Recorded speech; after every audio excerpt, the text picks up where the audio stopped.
Bonjour à tous. Donc, je vais vous faire une petite démonstration de finition au graphite sur du métal en utilisant la croche, en utilisant la cire au graphite. Donc j'ai pris une plaque de métal, alors je vous expliquerai après à quoi elle sert.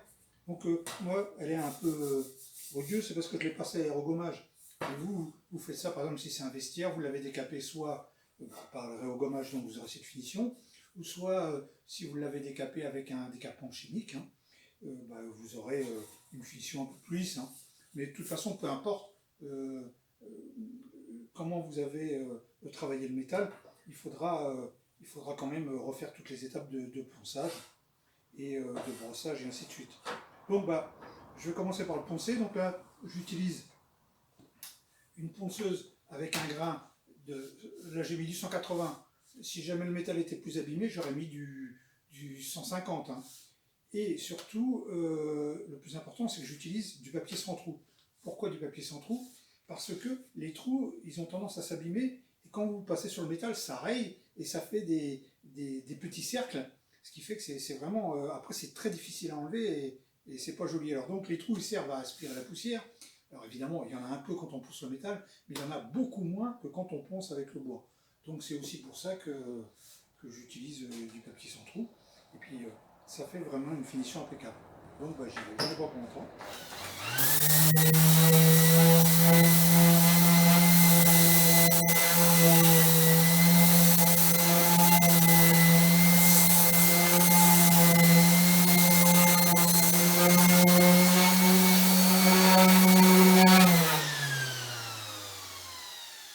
Donc le métal lui, il n'a pas de sens, contrairement au bois où il y a un fil.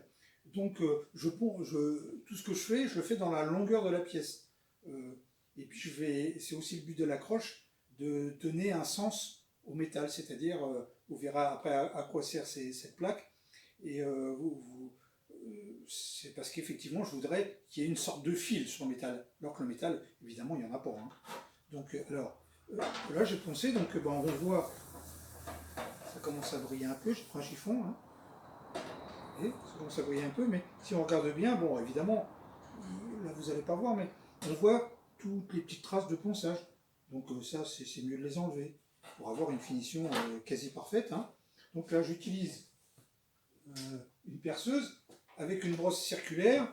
Donc c'est une brosse, celle-là c'est une brosse en acier laitonné, mais vous pouvez utiliser aussi de l'inox, des brosses en inox, ou acier laitonné. Mais n'utilisez pas le bronze. Le bronze c'est tendre, et donc ça ne va pas aller pour le métal. Donc on utilise systématiquement acier laitonné ou inox. Donc là c'est une radiale. Alors ça se monte sur le membrane de la perceuse.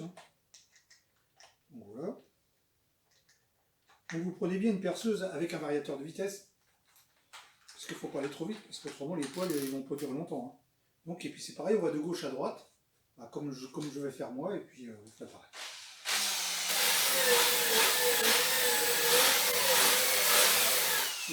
J'ai dit de gauche à droite, parce que je suis gaucher, mais vous pouvez aller de droite à gauche.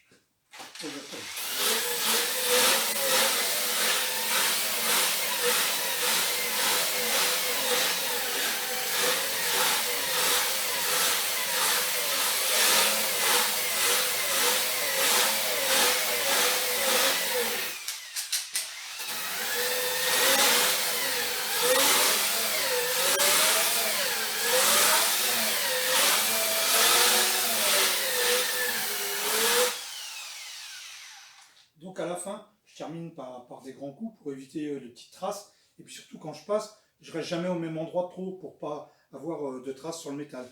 Donc voilà, la pièce est terminée. Alors donc elle brille. Là on voit, je ne sais pas si vous vous rendez compte, mais c'est tout beau. Donc le problème c'est qu'effectivement, c'est aussi tout lisse. Et là, si j'applique directement la cire dessus, il n'y a pas grand chose qui tient parce que c'est vraiment parfaitement lisse. De l'autre côté, je ne peux pas le laisser comme ça parce que autrement ça va rouiller. Donc on va appliquer l'accroche anti-rouille sur le métal. Moi je viens du monde du bois, je suis ébéniste. Donc sur le bois, on met, une fois qu'on a teinté son bois, on met un fond dur, ensuite on met une cire ou un vernis. Et le fond dur, il sert déjà à boucher les pores du bois, à le protéger, et puis il permet aussi de bien fixer la teinte. Hein. Donc là, on va faire un petit peu différemment. Donc l'idée, c'est comme le métal il est bien trop lisse, on va se faire une sorte d'accroche sur le métal. Donc voilà, alors je vais l'enlever, je vais mettre des petits cartons pour éviter de salir mon fond de travail. Voilà. Je prends des gants. Voilà, j'utilise des gants, comme c'est des produits chimiques, pour sûr que ça soit très bien pour la peau. Paf. Ensuite, j'applique mon produit. Je badigeonne, hein, j'hésite pas. Hein. Faut hésiter. Mais il faut savoir que c'est pour la quantité de produit hein, qui fait la protection, parce que c'est un produit qui agit, qui fait une réaction chimique sur le. Vous allez voir, il va blanchir légèrement. Sur le métal. Donc, voilà, une fois que tout est bien badigeonné. Alors, il ne faut pas attendre que ça sèche, hein, mais je prends un chiffon, et puis j'en fais une petite boule bien propre, bien lisse, et ensuite je vais lisser ma pièce. Voilà, je vais tout essuyer. Voilà.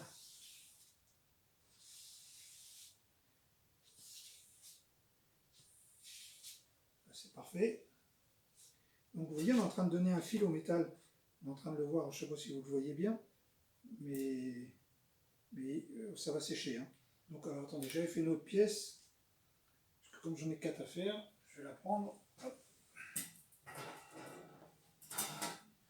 Vous allez voir ce que ça fait, vous voyez.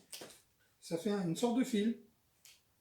Donc voilà, une fois que c'est sec, c'est ça. Alors surtout, quand vous appliquez, quand vous lissez la pièce, hein, si jamais vous vous arrêtez, vous faites des retours, des reprises, et ben vous verrez toutes les traces. Hein. Donc dans ces cas-là, il faut remettre le produit et relisser comme il faut. Hein.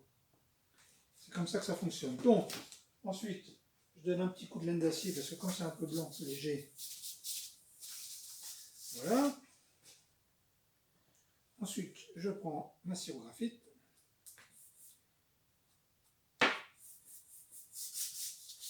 Bon, c'est pareil, je badigeonne un peu. Et après, je terminerai proprement, bien lissé. Voilà.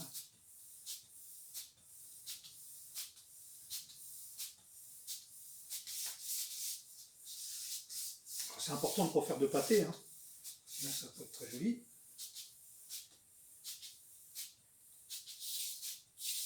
Donc là, voilà. Là, vous voyez, la pièce, on voit bien le fil hein, du métal, enfin le fil que j'ai donné au métal et le graphite qui est dessus. Donc là, il faut attendre un peu que ça sèche quand même. Hein. Il y en a au moins pour 20 minutes. Mais j'avais déjà aussi préparé une autre pièce, alors je vais la prendre. Voilà. Donc là, vous voyez, c'est la même. Donc là, elle n'est pas brillée. Hein. Donc maintenant, on va briller le graphite. Avec la laine d'acier triple 0. Et là, vous voyez, vous enlevez tous les petits dépôts de graphite. Là, la pièce, elle est magnifique. Hein. Et voilà. Voilà ce que ça donne. Donc vous voyez, on voit bien le fil, la couleur, c'est ces couleurs, on appelle ça, il y en a qui disent canon de fusil. Donc maintenant on va appliquer un vernis. Alors c'est vrai que mettre du vernis sur la cire, normalement ça se fait pas.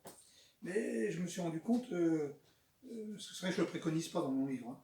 Ceux qui ont lu mon livre, je ne note pas, mais bon, comme quoi on peut évoluer. Et j'utilise un vernis aérosol et ça fait vraiment une bonne protection supplémentaire. Hein. Mais alors pour vraiment en mettre très peu, il faut utiliser que de l'aérosol, que si vous utilisez au pinceau, ça va tout diluer. Donc là c'est rapide. Hein. Donc hop.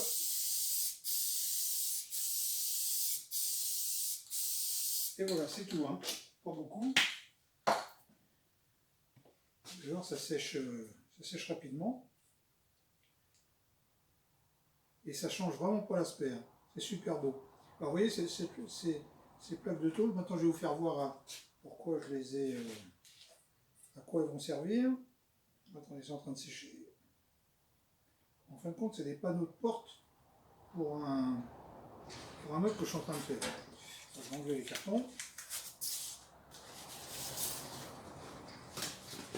Place. Voilà. Donc ça sèche. Ça y est, c'est rapide, c'est l'aérosol. Donc vous voyez, alors, en fin de compte, l'idée, ce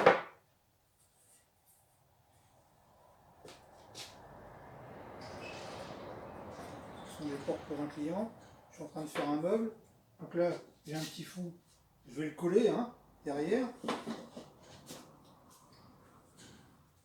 Et voilà ce que ça donne hein, avec le chêne. Je ne sais pas si ça rend bien, mais vous voyez, ça fait un panneau superbe.